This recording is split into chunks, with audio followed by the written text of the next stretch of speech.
I'm Sasha and I'm giving a presentation today on advanced engineering education with lessons from the track. I'm basically here to talk about coaching within education and a little bit how athletics has, and my experience in track and field is really is helped shaping my PhD.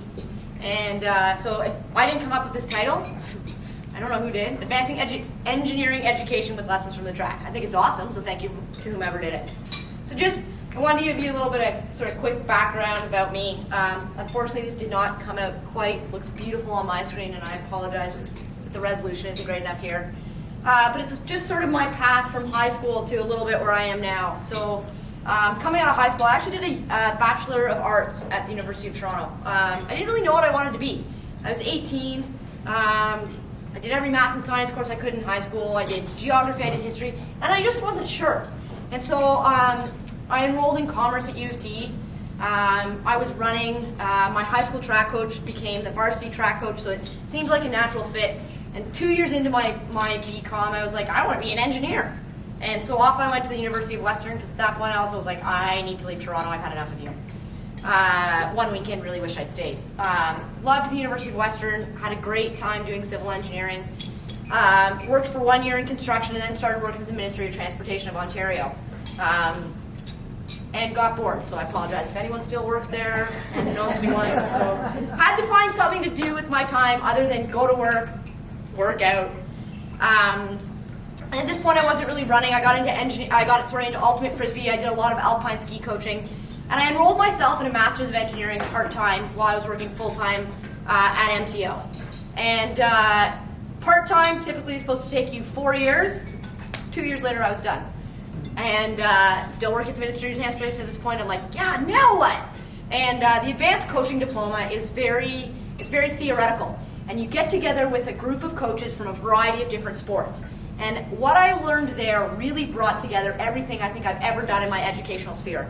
And I had so much fun doing it, and I was so sad that it was only a 2-year program. But luckily, they keep inviting me back to a bunch of weekend sessions that they have, and they have me come in and work with different coaches.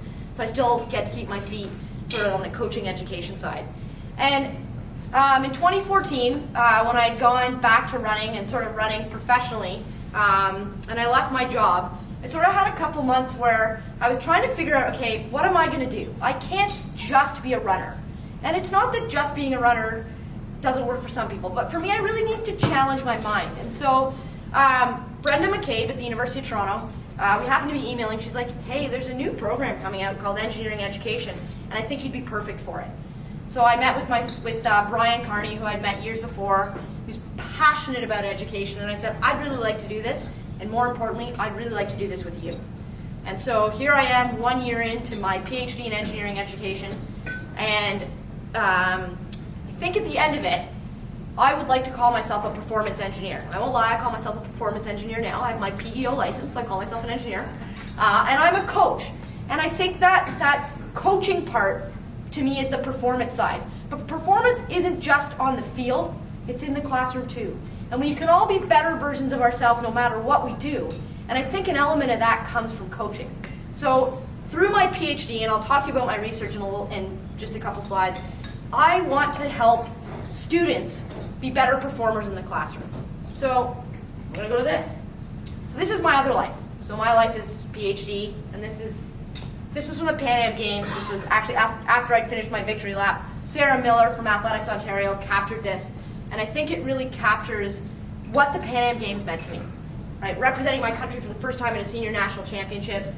My friends and family are in the stadium. York University actually happened to be the first place I ever ran a track and field race. So it was magical.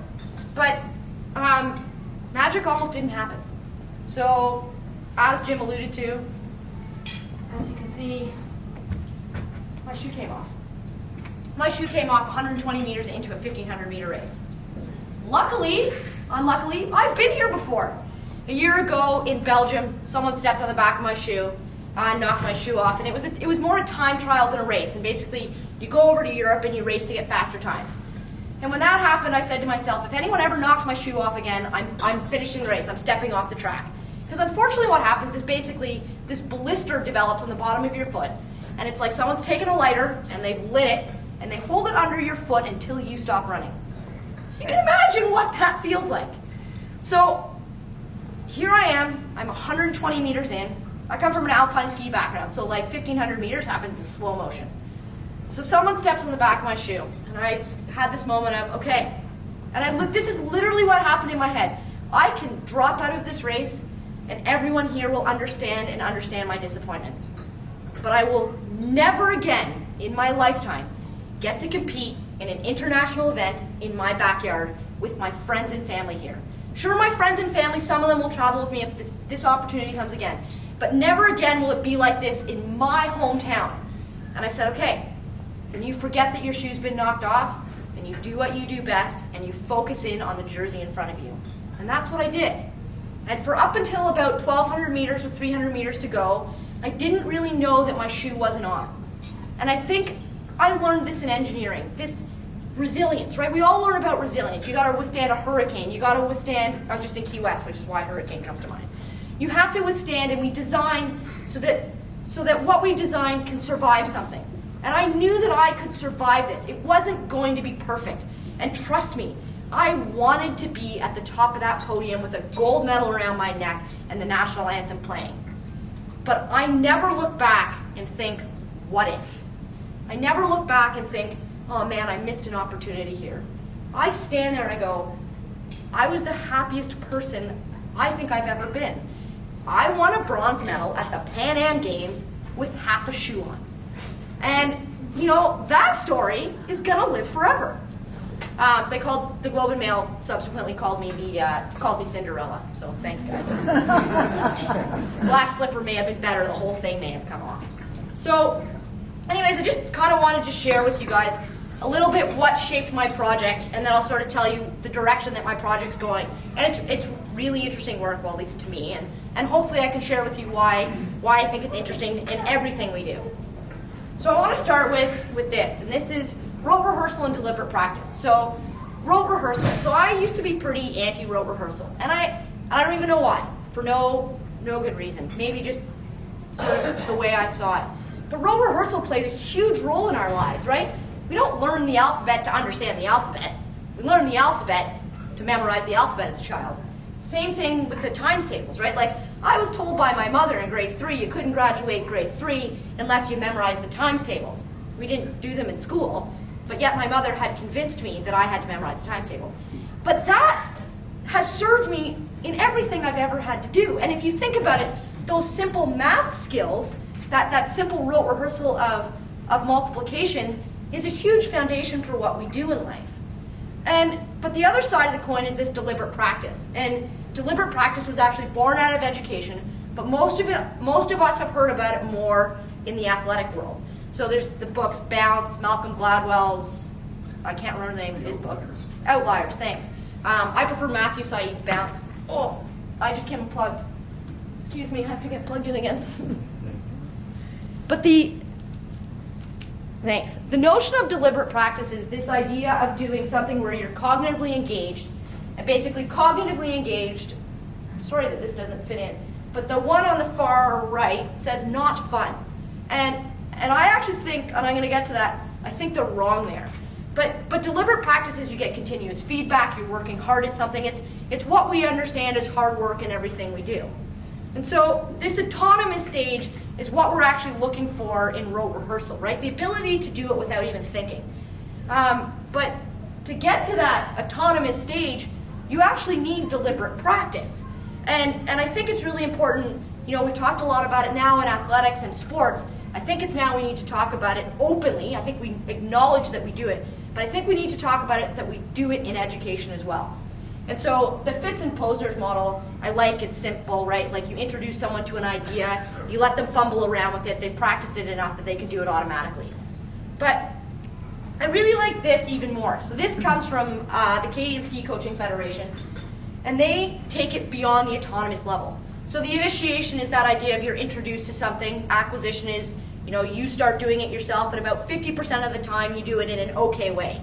At consolidation, you do it all the time with less feedback and you're getting better and better. And refinement is basically the autonomous stage. But if we stop at the autonomous stage, we stop learning. And so this creative variation is where you take something and you make it your own. And so, we've all heard about somebody's soccer drills or somebody's ski drills or somebody's lesson. And I think in education, and where design and as engineers we're so powerful, is this creative variation stage where we go above and beyond autonomy and autonomous reaction and rote rehearsal. And again, right, this notion of deliberate practice, it's prevalent through everything we do.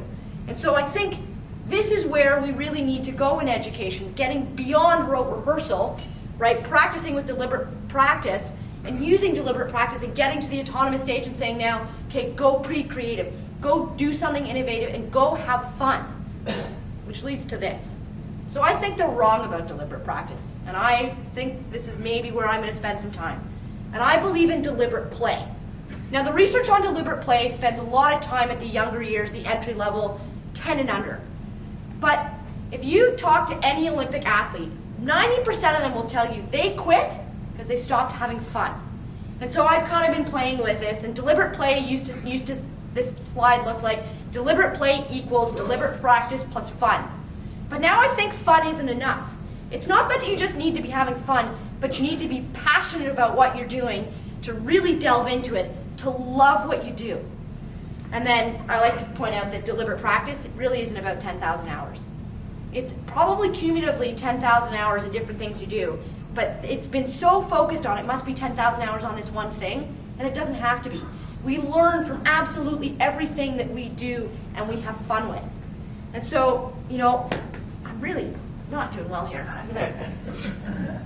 We're going to try a different pocket now. I really think that where we're going is that we're going to learn that rote rehearsal plus deliberate practice, but I really want to see this be deliberate play, because I think it's really important to have fun in the classroom, to be passionate about what you do, to then be passionate about what you're going to do in life, job and career-wise.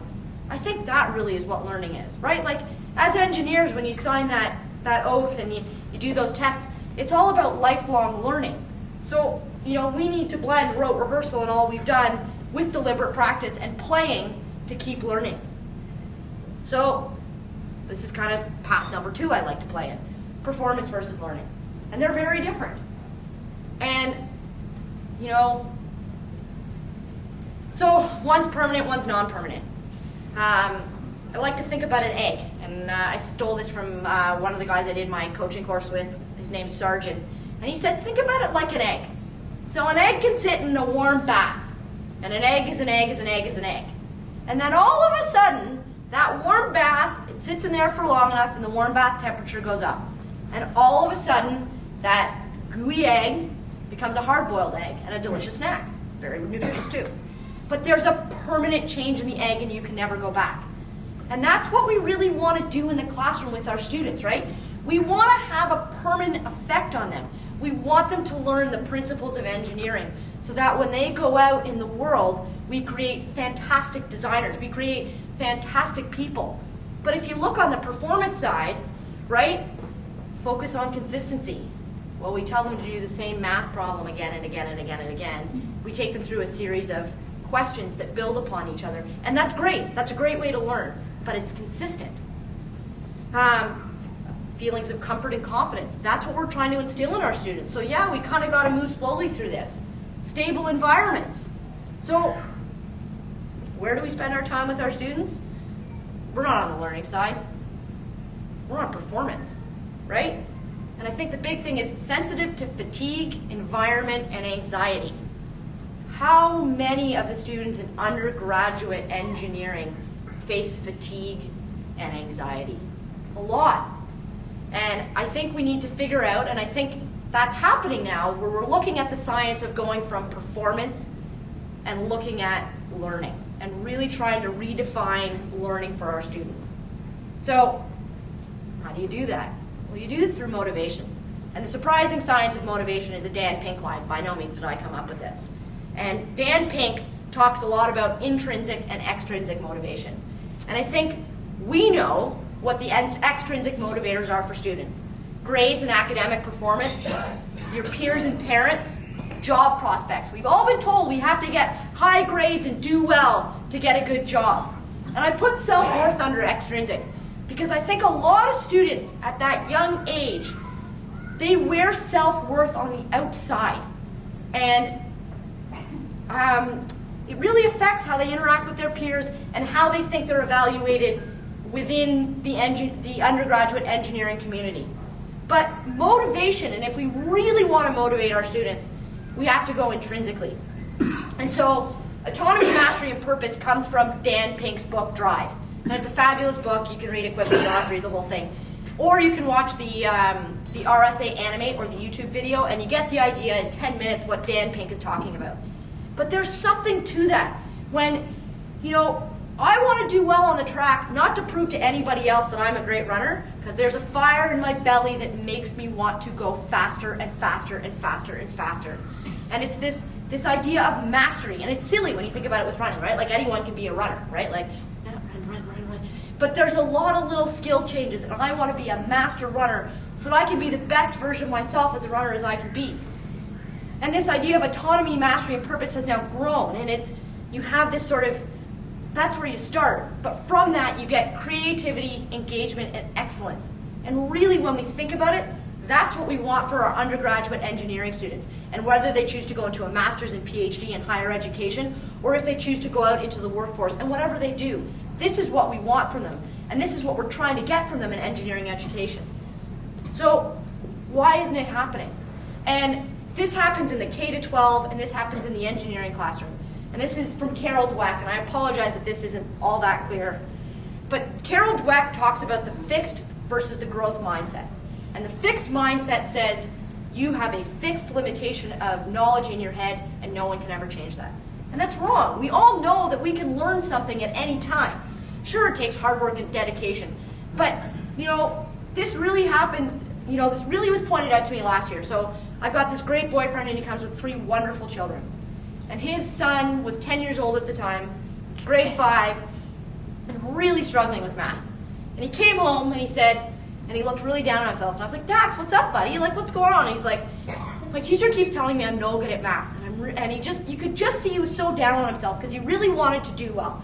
And whatever was happening in the classroom, he couldn't learn the math. And Dax is a soccer player. And he's an athlete, really, and just goes out and practices. And I said to Dax, I was like, hey, Dax, did you know that there's research out there that math is like soccer? And sure to you, math probably doesn't seem as much fun as soccer right now. But just like kicking the ball in the net, you can practice mathematics and you can become great. And there was an instant flip in that child to go, I can be great at math too. And that's that growth mindset that you can be great at anything. And I think for too long as educators, we've told students that they're limited. But they're not. They can learn anything. And some of those students forget that. And I think as educators and as people on the side, as guiding teams, it's our responsibility to remind them how great they can be, which is what I hope to do in the classroom with some students. So this is from a coaching conference I did this fall with one of my favorite alpine ski coaches, Pierre Ruel. Now, if you met Pierre on the street, you would know him as a skier. Pierre, I don't know the official technical term, and I apologize if I'm not politically correct here, but Pierre's a midget. So Pierre comes up to here on me. Pierre is the fiercest skier I've ever met and so talented. And he proves to me every time about the growth mindset. And he challenges us as coaches every year to be better coaches. And in alpine skiing, there's a lot of tradition and old convention that coaches use. And he said, to us, he's like, what kind of coach are you? Are you evidence-based or are you behavior-based? What affects how you coach? What are your traditional assumptions? And so it's kind of a great way to look at it. And I think a lot of us who teach and coach, we're on the belief side, right? Preconceived ideas, we conform to our opinions, and we're afraid to learn, and we're afraid to go outside of that box.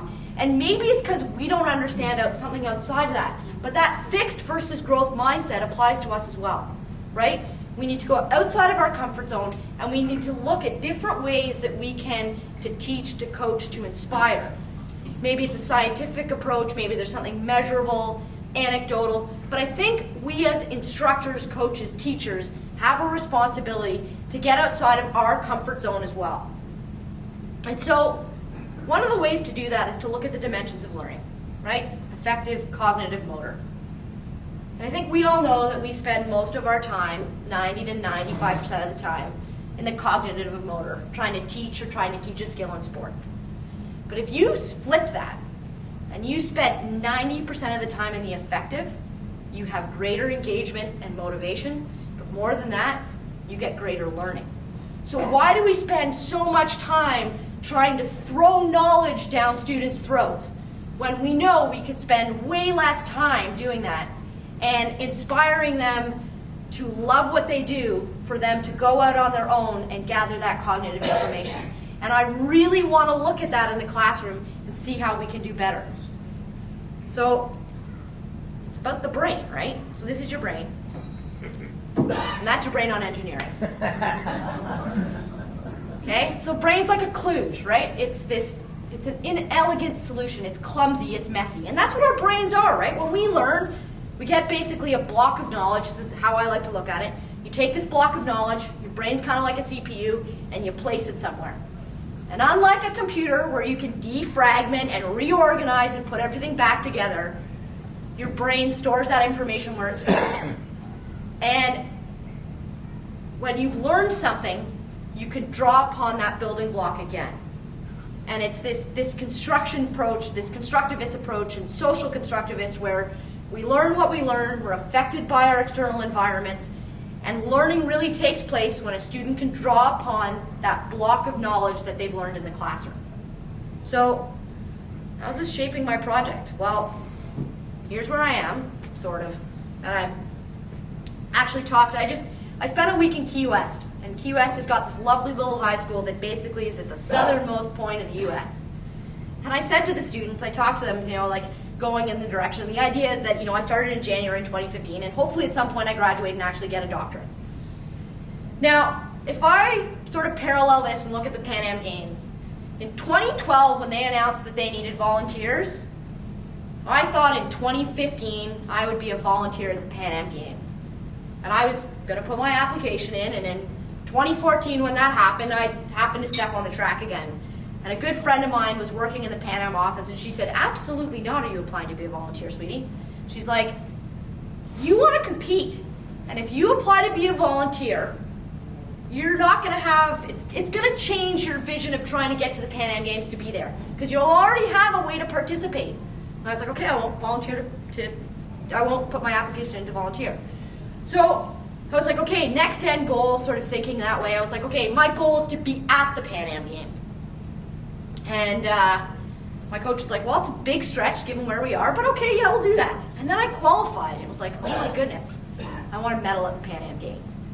And what I said to these students is that you can set a goal, but always be open to moving laterally and vertically and changing that goal, because the outcome is still going to be just as fruitful and maybe even more fruitful. And it's okay to move along that path, because you're going to learn a whole lot along the way, and you're probably going to love what you do if you're not so rigid. So back to actual reality of having to complete a PhD. So I've done my coursework. I once again raced through it and promised myself I'd never do that again. It took 3 courses last year. I probably will take some more courses just because I love learning. So I've got a comprehensive exam left, and you're supposed to do that within 1 year, but that happened and that hasn't happened. Research continues. I'll write eventually. I'll have to defend this thing, and at some point again I hope I graduate. But here's really what I'm doing in my PhD. So mathematics for engineers is the foundation of it. And one of the things that I sort of step back and look at now is that I really felt like my mathematics education was divorced from engineering.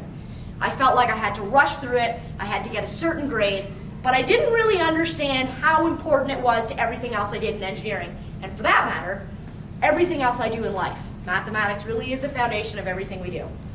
Now, mathematics within engineering is a little bit different. And we use different principles to solve different things in engineering, whether it's in electrical, civil, mechanical, whatever you may be. And engineering mathematics for engineers, really is in the concrete.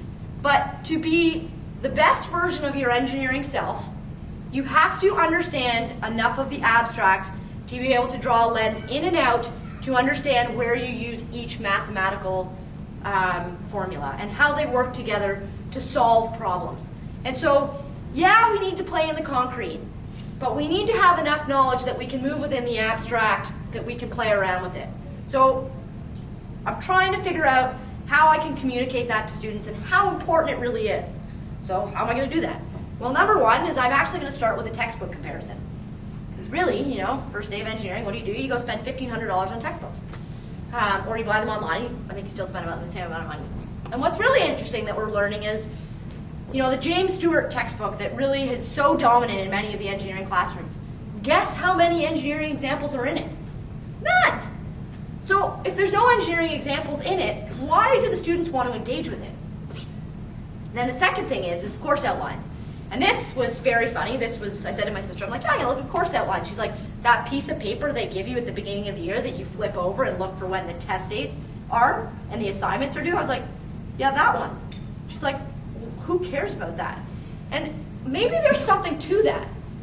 So Brian Carney, who's my supervisor, redid his course outline this year. And at the top, he introduced himself, and he told his students what he's passionate about and why he's passionate about teaching that course. And then he tried to write the course objectives so they related directly back to why he was passionate about the course and what he was trying to teach. So there's actually a cognitive engagement with that course outline. So that, fine, maybe you flip it over to look at when everything's due, but at some point you want to go back and actually see what the course is about. And even, you know what, if a student never looks at it, I'd love to see an instructor and a professor write some course objectives, particularly mathematics for engineers, that relate back to engineering. Those 3 bullet points that no one may ever read, you know what? As long as an instructor or professor is thinking about it, something will probably change within the curriculum. And then the other thing I want to do is I really want to get my hands in there. I really want to get in the weeds. And I want to work with the students, I want to work with the TAs, and I want to work with the professors. And I'm creating some surveys to get an idea of what they think of the education. What's missing to them? What do they like? What do they not like? How do they see teaching? How do they see learning? And from there, I'll create some focus groups and some interviews. And I luckily got a grant from U of T last year, and I put some incentives in there because, you know, people will participate if you offer them food and free money. Lots of money. There you go, lots of money. Like Tim Hortons gift card for $10 to a student, for sure they'll do a survey. And then I want to look at the comparison of when you teach mathematics for engineers, if you come from the mathematics department or the engineering department, and just get a feel for how those instructors and professors feel, and feel is a fuzzy word, how they feel about the education. And the last one I have here is grade and grade distribution. And I'm on the fence, do I include it, do I not include it? Because we play with grades all the time. And, you know, at the end of the day, are they really a reflection of learning? Probably not. So this is probably going to go to the wayside. And even if it's there, someone else is going to organize the data for me and analyze it. So I stole this from another presentation I've done, but I think it relates kind of to what I'm doing. So this came from a presentation that I gave to Alpine, Ontario, and it was relating what I do on the track to what you could do on a ski hill. And they asked me how I got so good at running so quickly in this short period of time. And so I thought, this is how I become a better version of myself every day. And, you know, I talked about how important deliberate play is for me. But number 10, this create a culture. And I think this is really where education is headed, is creating a culture that students and instructors and TAs, they all want to be a part of it. And they all want to be something special within it, to change something. And I think that's what's changing in education now, is that it's this idea of a culture, and creating a culture where it's participatory, it's fun, you learn something, and you leave, but you want to come back because you had such a great time. And I think this is where we're really going to make the change in the next 5 to 10 years in education. And I think at the University of Toronto, there's this stereotype that you're just a number, but you're not. So an IST is called an integrated support team, and they are very much now focused on athletes. And my integrated support team is massive and awesome, and I love them all. And everyone on that team does something to help me along the way. But every student can have the same thing. Every student's got their parents, they've got their professors, they've got their mentors that they go to, they've got their counselors that they can go see. And I think if we can teach students that they're not alone, that we can really help change their educational experience. Because we don't treat them like numbers, we treat them like people. But let's treat them now, instead of just an individual, as part of a team. Because we know how much we can have fun with teams, and how important they are to design and development. And then number 8, and I think a lot of people who come into engineering, you got high marks, learn to let go. When you fail, you're going to learn so much more than when you succeeded. And being a perfectionist sets a limit on what you're going to achieve. Because you know that you can only go so far as a perfectionist before you make a mistake. But it's those mistakes that we make that make the revolutionary changes. And usually, when we make failures as people, if we step back and think about what we've done, we learn so much more than if we just had success. And if you don't actually step back and look at your failures or mistakes you've made, you're likely to make that same mistake again. The only way to stop doing that is to learn from what you've done. And so I really became a better runner when I let go of having that perfect race. Because trust me, Pan Am Games was not a perfect race. But man, oh man, am I glad I finished. And I am a better version of myself for trying to run and trying to win with only half a shoe on. So my hashtag, because that's my generation, is always play. And I think it's really important to step back and be passionate about what you do in life and to always have fun. So on most of my social media, I write always play. Because every day, I put a smile on my face when I get out of bed. Because man, oh man, do I have a lot to look forward to. Thank you.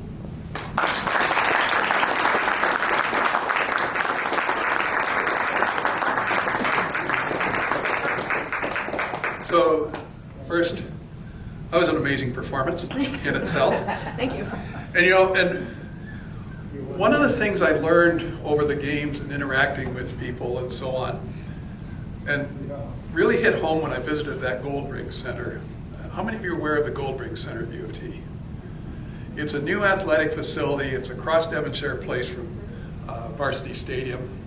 But it's a center that, besides being the home for the basketball teams, the volleyball teams, and a practice center, and a huge, beautiful field house. That was a picture of it in one of those things there.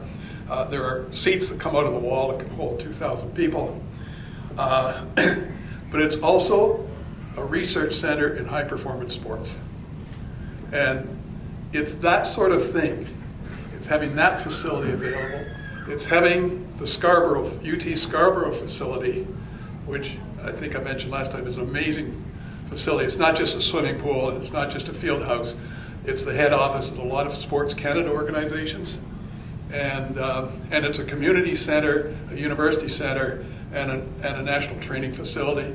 We have the facility up at York University Athletic Center where she performed. Interestingly enough, Larry said he had to go out there 2 days before athletics started. He says, "You go find your lunch." And I walked down behind the stadium. I'd asked, "Where's lunch?" "Well, you go somewhere." I get to the far side of the stadium, and I find some more security people. I says, "Where's this workforce lunch place?" He says, "You got to go to the opposite corner of the stadium." So I got to walk on that track. And it's an amazing surface. And actually, when I got to the far end where some of the sprint races started, I had somebody take a picture of me trying to start a sprint race there. But I really was impressed by what we have at York. It's an amazing facility for training track athletes. Unfortunately, for people like Sasha, it's a long way out there. Unfortunately, for my driving, the 407 was free because we used it all the time to get there. And again, the cycling center, the velodrome. Have you ever seen cycling races? Yes. And you walk into that facility and you look at that 45-degree slope that the racers are going on, and then you realize they're not using brakes. There are no brakes on those bicycles. Again, we have one of 2 Olympic-class training centers for cycling in North America, and our Canadian teams do not have to go to Kurt Harnett, who was chef de mission for Canada. He's very happy his training teams don't have to go to California anymore. But and I think Sasha's, the story that's going to live with her is the resilience she showed by staying in that race. And I think, it's just typical of what a lot of these high performance athletes do. they go through a lot of mental activities as well as the physical training, and and again, we're seeing how she can apply this to engineering education. And as I was saying earlier, when I did my MBA, most of the people got lost after we did addition and subtraction, and they tried to do other things in math in some of the courses. So there's not just an application in engineering, I think there's applications in other areas. Anyways, I'll open this for questions. There have to be some questions. Yeah. Hi, I think it's an amazing idea what you're doing, the thesis, and I think it's going to encourage a lot of shy people, many women who are told not to, that they can do math, or men for that matter. I think it's going to be a successful thing. Thank you. I wish you all the best. Thank you. Okay. Lori. Coming back to the shoe, why Yeah. didn't the shoe fall off? What kept it on? That's tied enough. So everyone's like, why didn't you just take your shoe off? It's like, okay, so every practice when it's, so hot out on the track, the first thing you want to do is take your shoes off. And like, I've been there, tied up, trying to pull them off, and sure enough, they don't come off. You tie it tight enough so that, like, there's no slip.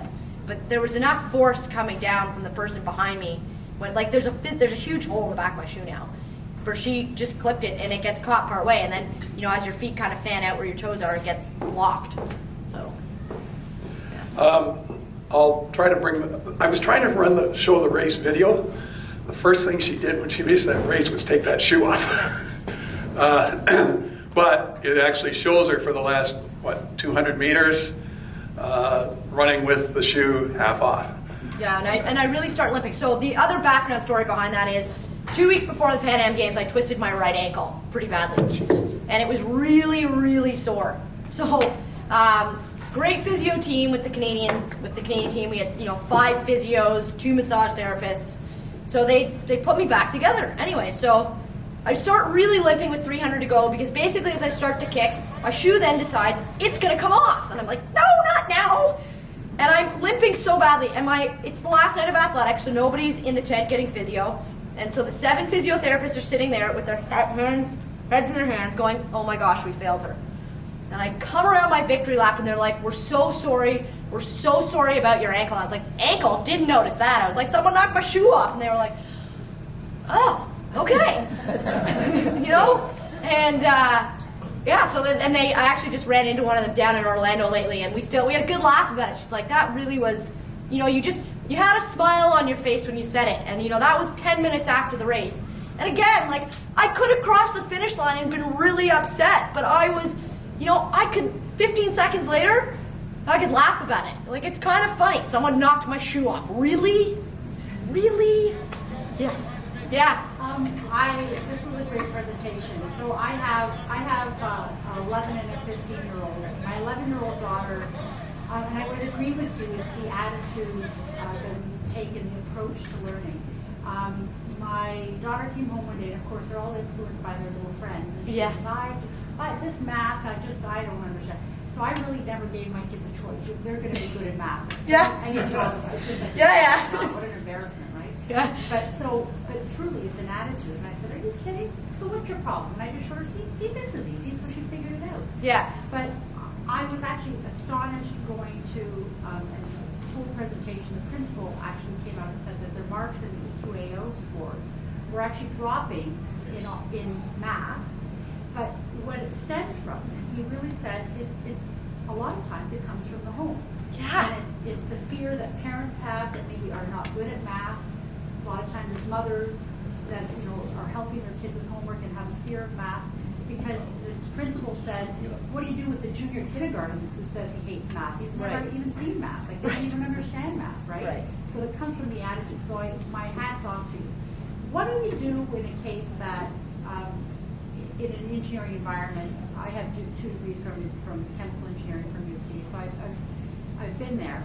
What about for kids or students that are there that, this approach I think will work, but what about that kid that maybe doesn't belong in engineering? What fate, what kind of fate lies for somebody like that who they got into engineering, but maybe it's not for them? Well, so I think, the other way for me, right? Like, I was in commerce, right? You know, and that was a lot of peer pressure. Like all my friends went to York Mills Collegiate. Everyone's like, we're going to commerce, right? We're gonna go be iBankers and make a lot of money. And it's the fear of so one of the things I work with athletes, I say is, what are you actually afraid of?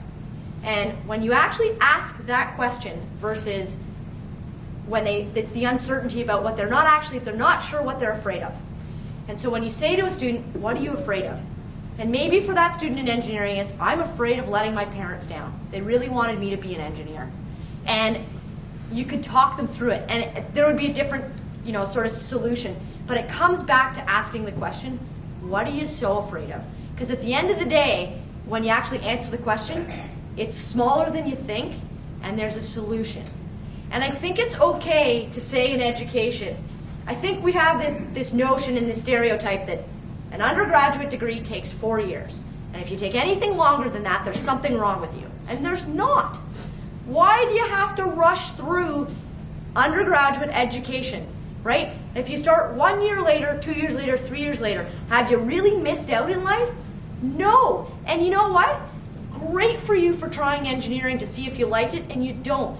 Go pursue a passion, right? Like Steve Jobs said it, and he was criticized for it, right? He gave that speech at the, I can't remember what university, in California. Stanford, it was a Stanford graduation speech. Right, and he said, follow your heart and intuition. They probably already know who you are and who you want to become.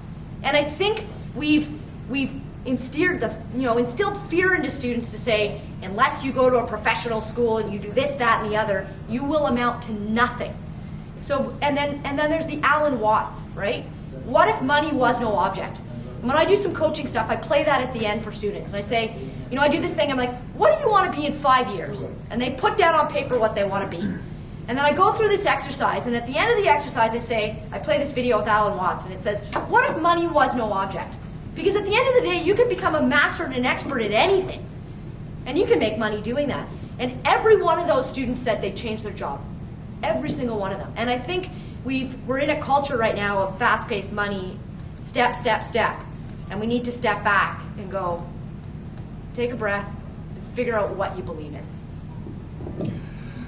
I think we're also in a culture where you're only going to have your job for 4 or 5 years and switch again. Yeah, that too. And I've said to somebody recently, when I graduated in '66, if I mapped out a career, I never would have dreamed of what I got involved in personally. And but anyways, tremendous presentation. I'm just going to run the last few seconds of the race here. Look at that limp. Can you step aside, Jim, so we can film it? More. There you go. Now watch her. Watch her. And off. So, I don't know if you were going to that person behind you and saying, what the hell did you do? No, she didn't do it. So I've watched the video over and over again, the whole race, and I still have no idea who knocked my shoe off, but it's not the American. Yeah, she was ahead of me when it happened. It's a good friend of mine, too. Mary McGee. Well, yeah, and I had a diplomatic problem for the first week because Canada was actually leading in medals. I don't see that as a problem, but okay. And I'm in the U.S. office, right? Still don't see that as a problem. So Good for my you. tactful question was, I'm in shock therapy. Canada's winning medals.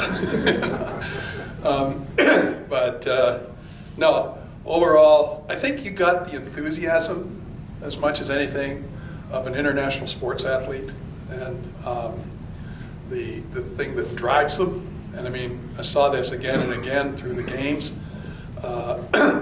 I also, for Parapan, I was involved with the Paralympics Canada. That's why I also have a Canadian uniform as well as a U.S. uniform. And got involved with a couple of wheelchair basketball athletes that I'd met in the course prior to the games. And this is just as amazing sport as the regular basketball to watch those games. And to see the drive that these Paralympic athletes have, it's changed their lives. And you get a whole new appreciation for Paralympic athletes. But anyways, Sasha, thanks very much. Thanks for having me. Great presentation. Now, Lori, do you want to talk about the next event? Actually, before I talk about the next event, Tom Vosper has a brief announcement. I just wanted to recognize and thank Paul DeNovo, as I think Sasha has already said. It was Paul DeNovo, actually, didn't even realize it. Just this week I was notified by one of the professors at the university that Sasha had won had been awarded the Paul DeNovo Graduate Scholarship. Paul established this scholarship last year, and this was the inaugural year that it was awarded. And I read the name and I went, wait a minute, she's speaking on Wednesday. And I said, Paul's a regular attendee at our school luncheon. So I wanted to take the opportunity to recognize Paul and say thank you for your vision in supporting student awards at the university.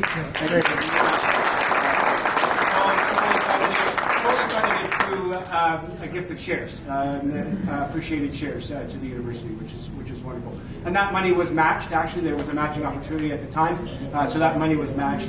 And Sasha was recognized for the academic excellence in engineering education. So congratulations, Sasha, and thank you, Paul.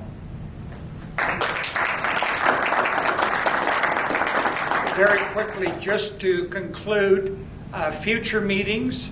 The next meeting will be Wednesday, February 10th. You'll recall a year or so ago we had the solar car racing team.